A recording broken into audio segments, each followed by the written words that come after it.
पाहतो एका बाजूला निगड एक्सप्रेस कौस्तुभ म्हात्रे तर दुसऱ्या बाजूला बीसीसी गडप संघ या ठिकाणी आपण पाहतोय. पाहूया कशा प्रकारे खेळ होतोय या ठिकाणी बीसीसी गडप संघाचा.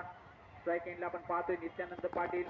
एक काल होता नित्यानंद पाटील यांच्या बॅट मधला मात्र एक मोठमोठे फटके धमाके पाहायला मिळायचे, परंतु तोच नित्यानंद पाटील पुन्हा एकदा या संघाने मात्र पुन्हा एकदा जिम्मेदारी दिली सलामीची आणि त्या सलामीच्या भूमिकेमध्ये त्या चालू वर्षामध्ये पाहायला मिळतोय. नित्यानंद पाटील स्ट्राईक एंडला तर नॉन स्ट्राईक एंडला आपण पाहतोय बीसीसी गडप संघाचा बाला.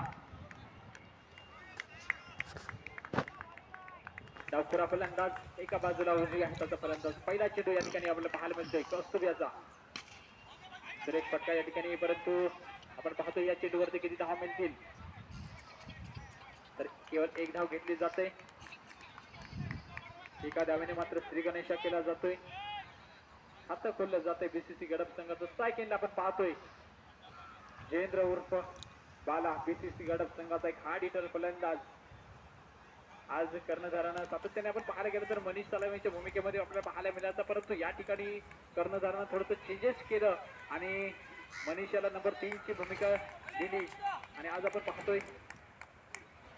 एक फटका या ठिकाणी पाहायला मिळतोय. पॉईंटच्या दिशेने चेंडू जातोय त्यावेळेला इथे मात्र चेंडूची उचल करणार फेकी करणार इथे मात्र आपण पाहतोय एक मोहरा गारद होणार. तर नक्कीच नित्यानंद माघारी परततोय आणि मी नक्कीच आता आठवण केली होती 3 नंबरच्या भूमिकेमध्ये मनीष याला आज जिम्मेदारी दिली, तो मनीष मात्र आज त्या ठिकाणी आपण पाहतोय या सामन्याकरता मैदानामध्ये येत असताना आपण पाहतोय का हार्ड हिटर फलंदाज विस्फोटक खेळाडू एक नावाजलेला खेळाडू, परंतु त्या चालू वर्षामध्ये तेवढा काही चांगला फॉर्म राहिला नाही या खेळाडूचा, परंतु